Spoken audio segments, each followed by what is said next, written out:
Hello guys, welcome to Sumanth talks. Tarak అన్న అసలంటే 6 ఏళ్ళు మనకు వెయిట్ చేయించినా మనకి చేయించాడు గానీ, ఈ సినిమా చూసిన తర్వాత అవన్నీ మర్చిపోతాం మనం. ఎందుకంటే అసలు ఏమన్నా యాక్టింగ్ చేశాడా అసలమ్మా! నిజంగా ఇప్పుడే పెయిడ్ ప్రీమియర్స్ అయినాయి. అక్కడ చూసొచ్చాననమాట. మా ఫ్రెండ్స్ కూడా చూసారు.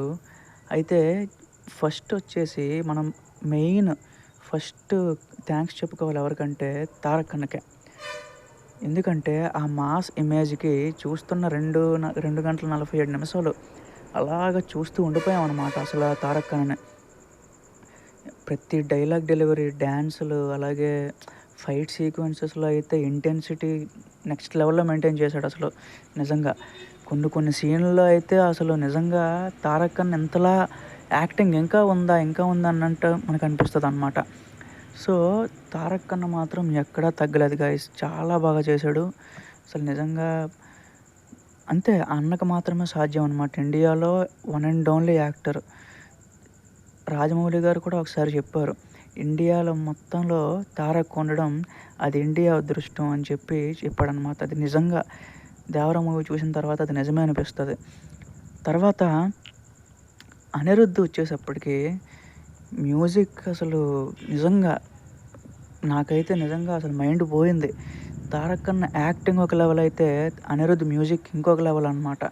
ఆ పాటలు ఎస్పెషల్లీ 'చుట్టమల్లె' సాంగు, అలాగే 'దేవరా' మెయిన్ టైటిల్ సాంగ్ ఇయన్నీ కూడా అసలు హాల్‌లో ఆ థియేటర్ ఎక్స్‌పీరియన్స్‌కి చాలా బావుందసలు నిజంగా. 100కి 100 మార్కులు ఎయొచ్చు అనిరుద్‌కి. నిజంగా అంటే అంత మాస్ ఇమేజ్ ఉన్న హీరో అనిరుద్ చేతుల్లో పడడం, అనిరుద్ కూడా చాలా ఎక్కువ ఎఫర్ట్‌లు పెట్టి మనకి మ్యూజిక్ అయితే ఇచ్చాడనమాట. అది కూడా చాలా బాగా మనకి వర్కౌట్ అయిందనమాట. అలాగే తర్వాత రిపీటెడ్ క్యాస్ట్ శ్రీకాంత్ గారు, ప్రకాష్ రాజ్ గారు, జాహ్నవి కపూర్ ఈళ్ళందరూ చేశారు. అది ఓకే. ఓకే. బానే ఉంది. అలాగే ఇందులో 2 క్యారెక్టర్‌లు ఉంటాయి గదా! ఫాదర్ క్యారెక్టర్ ఏమో టూ మచ్ వైలెంట్ అనమాట. కొడుకు క్యారెక్టర్ వచ్చేసి అసలు చాలా ఇన్నోసెంట్, భయంతో ఉంటాడనమాట. అది ఏంటి స్టోరీ అని నేను చెప్పను. వాళ్ళ మధ్య రిలేషన్ కూడా చెప్పను. అది చాలా సర్ప్రైజింగ్‌గా ఉంటదనమాట. సైఫ్ అలీ ఖాన్ అంటే విలన్ రోల్ ఆయన కూడా చాలా బాగా చేశాడు గైస్ నిజంగా.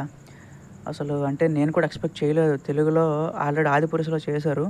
బట్ అందులో అంతగా రిజిస్టర్ అవ్వలేదు. బట్ ఈ సినిమాకొచ్చేసప్పటికి విలన్ రోల్‌లో మాత్రం నెక్స్ట్ లెవెల్ యాక్టింగ్ చేశాడు భయ్య. చాలా బావుంది. అలాగే మనకి నెక్స్ట్ స్టోరీ ఏంటని నేను చెప్తే అది కరెక్ట్ కాదు. ఎందుకంటే స్టోరీ మెయిన్ అనమాట. అది పార్ట్ 2కి కూడా కనెక్ట్ అయ్యి ఉన్నదనమాట.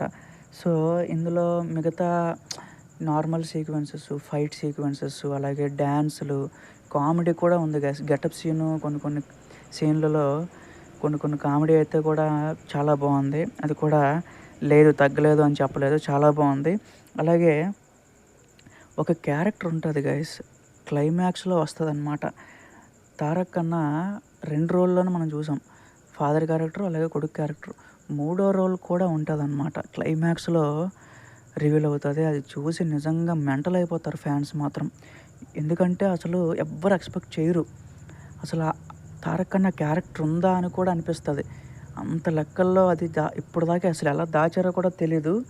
అంటే 'విక్రమ్‌లో' రోలెక్స్ క్యారెక్టర్ ఎలా ఉంటదో అలాంటి క్యారెక్టర్ అనమాట. ఇందులో లాస్ట్‌లో రివీల్ చేస్తారు. అది చాలా సర్ప్రైజింగ్‌గా ఉంటది గైస్. అది మాత్రం మిస్ అవ్వకండి. టైటిల్స్ పడిపోతున్నాయి కదా అని చెప్పి మీరు వెళ్ళిపోవద్దు. అది మొత్తం చూసే బయటకు రండి. సరేనా? అలాగే సైఫ్ అలీ ఖాన్ విలన్ రోల్ వచ్చేటప్పటికి విలన్‌కి మధ్యన, హీరోకి మధ్యన ఫేస్ ఆఫ్ సీన్‌లు వచ్చేటప్పటికి చాలా చక్కగా కొరటాల శివ గారైతే డిజైన్ చేశారనమాట. అలాగే శ్రీకాంత్ గారు కూడా చాలా బానే చేశారు. ఆయన ఎప్పటినుంచో సీనియర్ యాక్టర్ కాబట్టి. సో, మిగతా అంతా కూడా చాలా బావుంది గైస్ అంతా కూడా. బట్ మెయిన్ హైలైట్స్ అయితే Anirudh, Tarak, villain. Thank you guys.